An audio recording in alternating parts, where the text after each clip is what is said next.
현대 사회에서 왜 사람들이 카페에 많이 가는지 좀 알 수 있을까요? 음, 실제로 지금 요즘 커피 논문들이 워낙 많이 나오는데 우리나라 커피 논문을 많이 보더라도 우리나라를 커피 공화국이라고 할 정도로 저 커피에 대한 사랑이 참 많은 것 같아요. 우리나라가 뭐 얼마 전에 보니까는 뭐 커피 공화국이라는 이름의 카페들도 있고 그렇더라고요. 그래서 예전에 어떤 방송에서 요즘 카페가 옛날로 하면은 텐마루 같다 이런 말을 하더라고요. 그러니까는 저 그게 뭐 정말 적절한 비유가 아닐까 생각이 드는데 카페는 현대판 텐마루 같아요. 현대판 텐마루. 그러니까는 예전에는 텐마루라는 곳에 사람들이 모여가지고 뭐 이런저런 말을 했잖아요. 근데 아파트 시대가 되면서 텐마루가 사라진 거예요. 그러니까 소통을 할 수 있는 그런 물리적 공간이 사라져 버린 거고. 근데 그런 차원에서 현대사회에서 카페가 어떤 텐마루의 기능을 하기 시작한 거죠. 그래서 그냥 카페라는 곳이 어떤 이 소통을 하기 위한 하나의 소통 플랫폼으로서 기능하고 있지 않나 그렇게 생각이 들고, 그리고 인간이 말을 하는 존재잖아요. 말. 그러니까 그쵸. 근데 말을 못하면 인간으로서 존재하기가 어려운 거죠. 내가 보기엔. 과연 말을 안 하고 살 수 있을까? 침묵하면서. 오죽하면은 뭐라고 하죠? 무슨 침묵 수행인가요? 그런 게 있잖아요. 그러니까 말을 안 하는 게 힘든 거죠. 말을 안 한다는 게. 때문에 카페라는 공간은 근본적으로 사람과 사람이 만나서 어떤 소통을 하는 그런 플랫폼으로 기능을 하고 있고, 카페에서 사는 커피라는 게 단순히 음료 커피 한 잔을 사는 게 아니라 그 공간을 이용하는 하나의 티켓 같은 거예요. 전시관 티켓. 전시 관람을 가가지고 티켓 사는 것처럼 카페에서의 커피는 하나의 티켓인 거고, 그 공간 내에서 내가 얼만큼 무엇을 향유할 수 있느냐에 따라서 그 커피 티켓 값이 달라지는 거예요.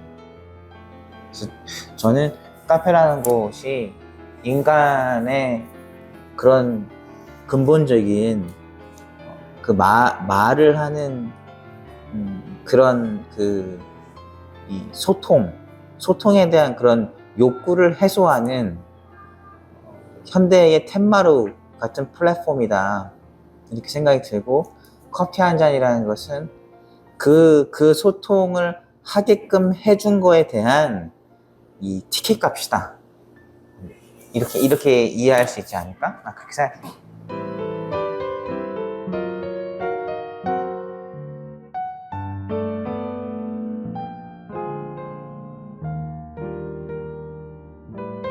대표님, 과거의 카페는 어떤 모습이었나요?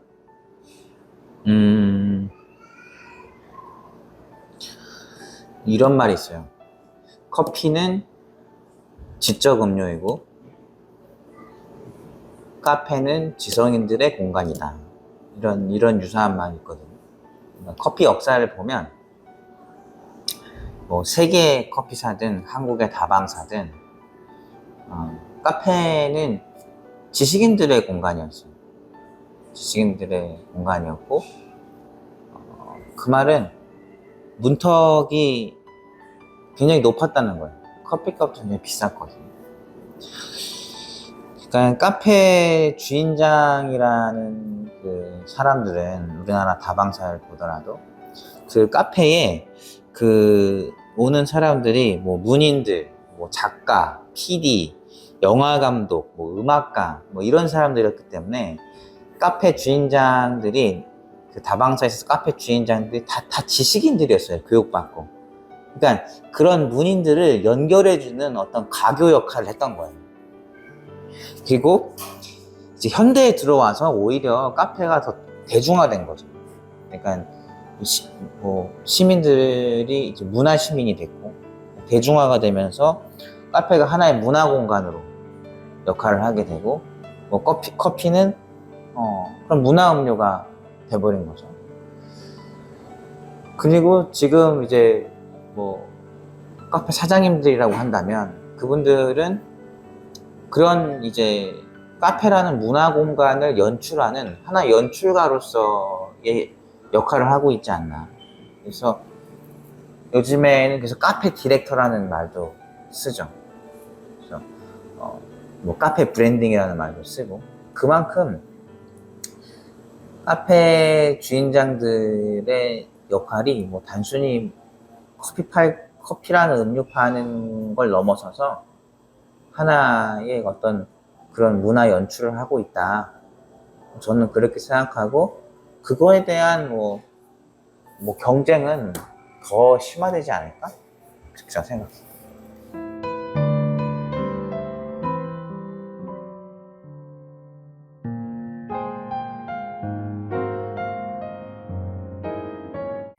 어떤 공간이 좋은 공간인가요? 커피를 하기 전부터 지금 커피를 하는 그 기간 동안 정말 많은 카페를 갔어요. 많은 카페를 갔고 많은 커피를 마셨고 그런데 이렇게 비유할 수 있을 것 같아요. 쉽게 읽혀지는 책들, 뭐 소위 말하는 그런 베스트셀러들. 저는 이제 옛날에 우리 교수님이 고전을 읽으라고, 명작을 읽으라고 하면서 그런 이렇게 매달 이렇게 선정된 그 베스트셀러들을 굉장히 비하하면서 했던 말 중에 그런 말초신경 자극하는 책들 좀 그만 읽어라, 이런 말을 한 적이 있어요. 근데 책을 또 계속 읽다 보면 결국엔 고전으로 가거든요.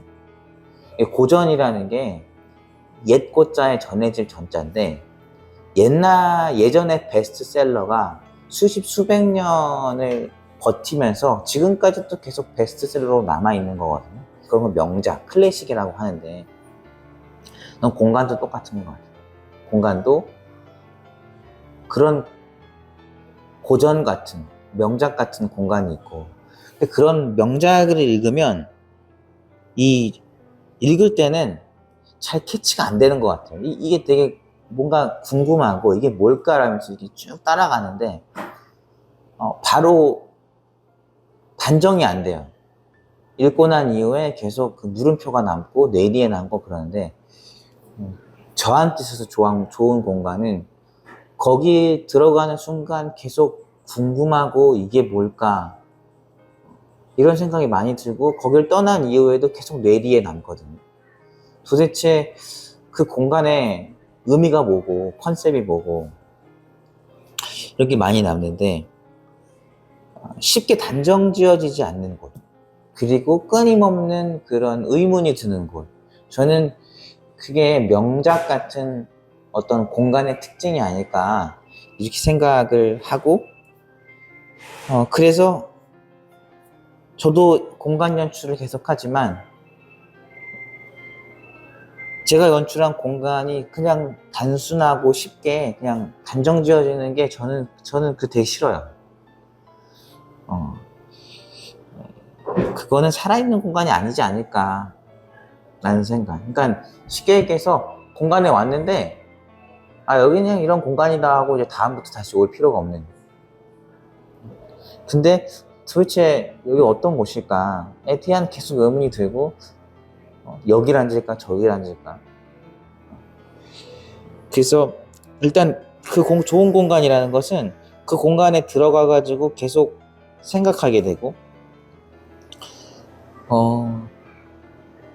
뭔가 내가 어떤 삶에서 어떤 문제를 마주했을 때 거기 가면은 나한테 어떤 내가 영감을 얻을 수 있다. 그런 공간? 저는 그게 명작 같은 그런 고전 같은 공간이 아닐까. 저는 그런 게 좋은 공간이라고 생각이 듭니다.